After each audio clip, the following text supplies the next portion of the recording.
Olá, bom dia, boa tarde ou boa noite, bem-vindos, consoante a hora ou momento que estejam aqui a visualizar este que é mais um episódio, mais uma lição, uma unidade, digamos assim, mais uma aula daquilo que é aqui o programa do Político de Topo, aqui da Oficina 10, que é a Oficina do Parlamento.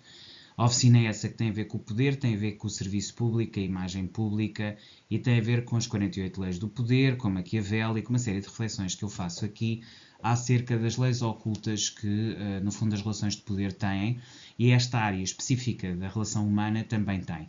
Esta lei do poder, a oitava que eu trago aqui, é vencer pela atitude e não discutir. Ou seja, ser firme, ser forte, chegar e definir aquilo que é a sua própria política, a sua própria estrutura, sem criar aqui espaço para discussões ou para debates ou para o que quer que seja que possa surgir ali no fundo, pó nas entrelinhas, ou seja, qualquer coisa que permitisse discutir ou de alguma forma virar o jogo. Portanto, faça com que o seu adversário venha até você, agindo dentro dos seus planos, seduza com promessas de ganhos, porque isto é mais eficaz do que um confronto direto, deve controlar o jogo com inteligência estratégica. Portanto, estes aspectos são muito importantes para vencer pela atitude e não discutir.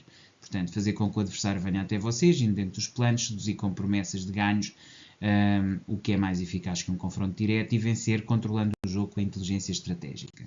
Basicamente, manipulação estratégica e indução da ação são aqui os aspectos que se vão trabalhar aqui nesta lição da Oficina 10 do Parlamento. Então, induzir os outros a agir como se estivesse no controle, ou seja, levar a que os outros se fiquem de tal maneira à vontade com a ação que julguem que são eles próprios que estão verdadeiramente a controlar, no fundo aqui, o resultado da ação.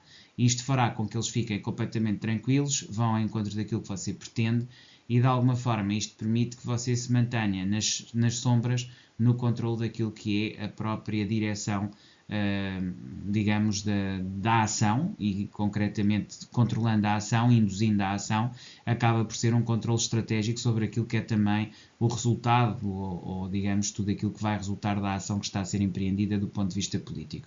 Portanto, é deixar os outros o suficientemente à vontade para agir como se eles se encontrassem ou se sentissem que estavam no controle.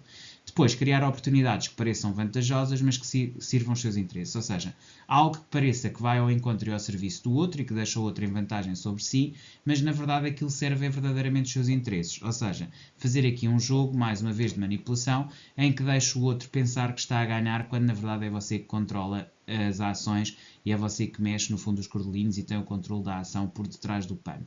Depois, controlar a narrativa sem expor a sua estratégia. Este aspecto também é muito importante. Estes dois passos, induzir os outros de forma a eles acharem que estão no controle e criar oportunidades que pareçam vantajosas para os outros, mas que na verdade servem os seus interesses, deve tudo ser feito sem ser demasiado perceptível ou entendível por parte do outro, porque só assim é que se permite o tal controle de narrativa que não expõe a sua própria estratégia.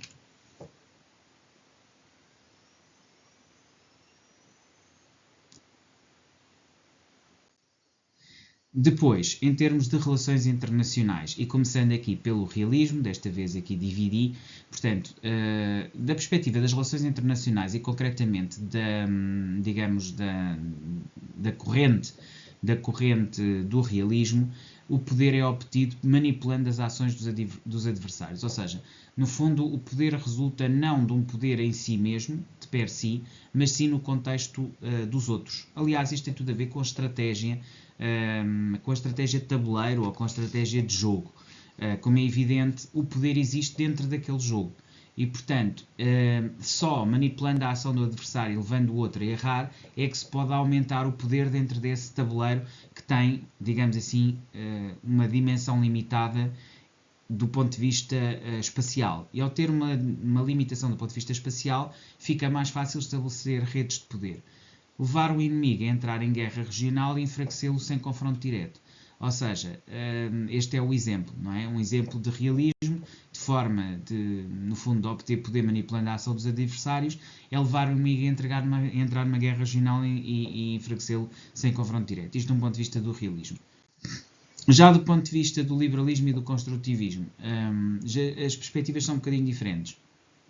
A ideia já não é tão num plano linear ou num plano geográfico ou estratégico de interesses que estão fisicamente contrapostos uns aos outros, nós estamos mais numa escala de negociação, de contratos, ou seja, de edificação e de criação de algo que não está propriamente agarrado a estruturas físicas ou de conhecimento físico.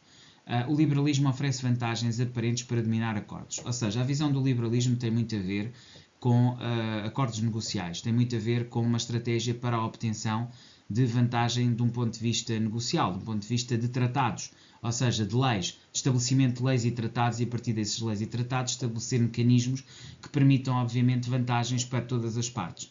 Ou seja, é o win-win, no fundo, a escola de Harvard na mediação, a mediação da escola de Harvard, a negociação, as várias formas de mediação, tudo isso tem muito a ver com esta capacidade de criar e dominar a arte de comunicar por escrito, de estabelecer acordos, de fazer contratos, de estabelecer leis que permitam, obviamente, aqui válvulas de escape que equilibrem os interesses e que permitam, de alguma forma, prender ambas as partes ao mesmo objetivo. Já o construtivismo tem aqui um objetivo diferente, que é alinhar narrativas e objetivos aparentes com controle de decisões alheias. Ou seja, através de um alinhamento de narrativas e objetivos, ou seja, daquilo que é o domínio da comunicação, que serão apenas aparentes, estas narrativas e objetivos, acaba por só obter um controle efetivo de decisão sobre aquilo que são, digamos, a tomada de decisão alheia, ou seja, aquilo que são os princípios e valores e aquilo que é a decisão alheia, ou seja, usar a narrativa e os objetivos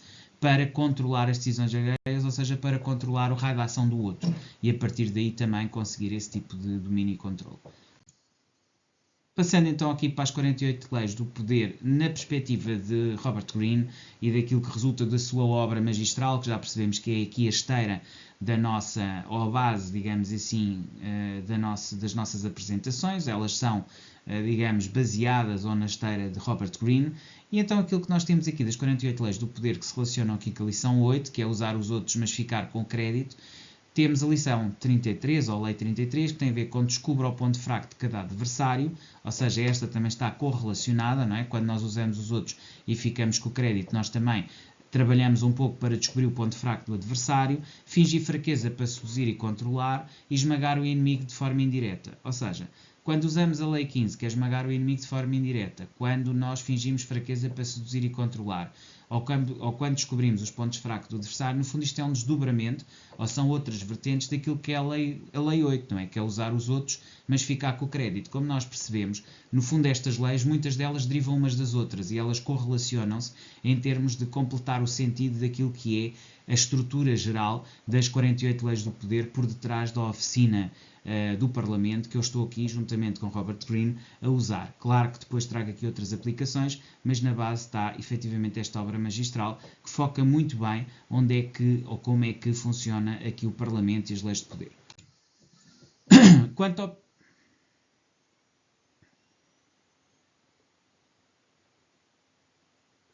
Quanto aqui ao Príncipe de Maquiavel, deixando as 48 leis de poder de Robert Greene, aquilo que Maquiavel aporta ou traz de vantagem aqui para esta lição número 8, é aqui um conjunto de dois corolários muito importantes, aliás, 3 corolários muito importantes.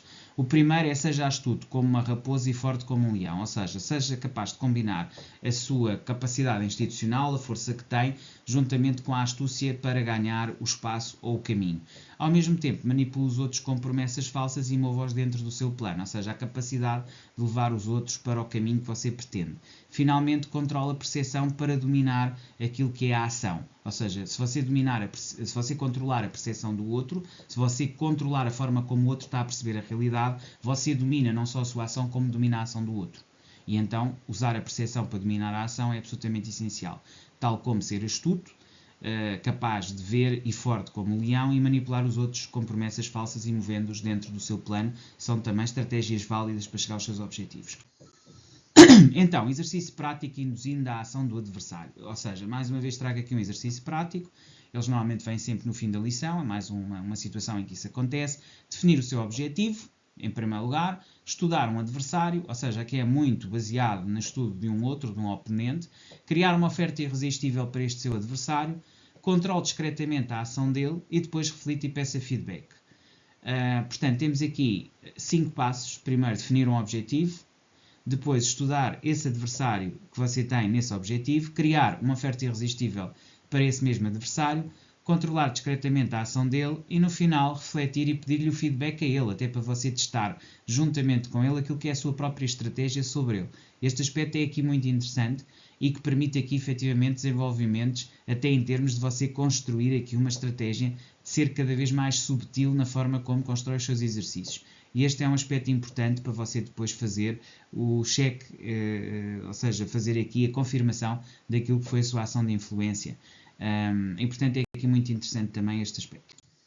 Conclusão, rotina de poder. O que é que você deve fazer? Praticar uma estratégia por 90 dias, em 3 ciclos de 15 dias, vezes 2, não é? Sempre os 90 dias é sempre vezes 2, os 3 ciclos de 15 dias. A tal estratégia de implementação, em que vai conhecendo o outro a partir, obviamente, da estratégia implementada. Depois usar aqui o registro das suas experiências e uma análise das suas manipulações, formas de... Aqui a palavra manipulação às vezes pode ser interpretada no mau sentido, mas a manipulação, vocês já perceberam que o sentido que eu dou aqui é a de utilização da informação para depois melhorar continuamente. Portanto, registar as suas experiências, analisar a forma como fez, digamos, os seus exercícios práticos e como é que melhorou continuamente sobre essa mesma estratégia que implementou nos exercícios práticos.